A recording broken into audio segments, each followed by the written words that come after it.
हाल ही में नैना का विवाह हुआ था और उसने अपने पति और ससुराल वालों के साथ एक जॉइंट फैमिली में रहना शुरू कर दिया था। कुछ दिनों के बाद उसे पता चला कि वह अपनी सास के साथ नहीं रह सकती। नैना की सास रूढ़िवादी थी, जबकि नैना आधुनिक जीवन शैली जीने वाली लड़की थी। जल्द ही उनके बीच झगड़ा होने लगे। कई महीनों के बीत जाने के बाद भी दोनों में से कोई भी अपना व्यवहार बदल नहीं पाया। समय के साथ नैना और ज़्यादा आक्रामक हो गई और उसे अपनी सास से नफरत होना शुरू हो गया। वह सोचने लगी कि कैसे अपनी सास से छुटकारा पाया जाए। एक बार हमेशा की तरह जब उसने अपनी सास से झगड़ा किया और उसके पति ने अपनी माँ का साइड लिया, तब नैना गुस्सा हो गई और अपने मायके चली गई। नैना के पिता एक केमिस्ट थे। उसने अपने पिता को पूरी बात बताई। उसने अपने पिता से कहा कि उसे कुछ जहर दे ताकि वह अपनी सास के खाने में मिलाकर उससे छुटकारा पा सके, नहीं तो वह अपने पति के घर वापस नहीं जाएगी। नैना के पिता को यह सब जानकर काफ़ी दुख हुआ और उन्होंने अपनी बेटी से कहा, अगर तुम अपनी सास को जहर देती हो तो तुम और मैं दोनों जेल जाएंगे। ऐसा करना ठीक नहीं है। लेकिन नैना सुनने और समझने की हालत में नहीं थी। आखिरकार उसके पिता ने कहा, ठीक है, जैसा तुम चाहती हो वैसा ही होगा, लेकिन मैं तुम्हें जेल में नहीं देखना चाहता। उसके पिता अंदर से पाउडर लाए और कहा, हर दिन जब तुम दोपहर का भोजन या रात का भोजन करती हो तो अपनी सास के खाने में इसे मिला देना। इससे धीरे धीरे कुछ महीनों में वो मर जाएंगी और लोग सोचेंगे कि वह प्राकृतिक रूप से मरी हैं।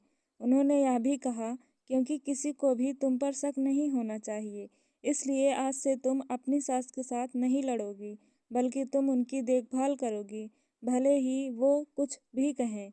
तुम गुस्से से बात नहीं करोगी और हमेशा शांत रहोगी।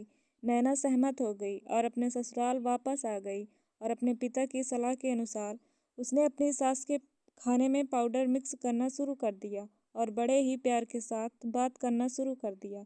समय बीतने के साथ साथ नैना की सास का नेचर भी बदलना शुरू हो गया, क्योंकि नैना अब अपनी सास की बहुत देखभाल करने लगी थी। इसलिए उसकी सास भी उसके प्रति विनम्र होने लगी और प्यार से बातें करने लगी।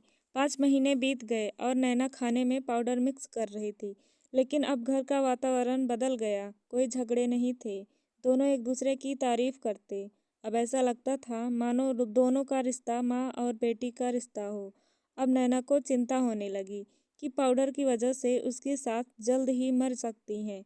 वह अपने पिता के घर पर गई और उससे कहा, पिताजी, कृपया मुझे उस जहरीले पाउडर के प्रभाव को ठीक करने के लिए इलाज बताएं। मैं अपनी सास को खोना नहीं चाहती। वह मेरी माँ की तरह है और मैं उनसे अब बहुत प्यार करती हूँ।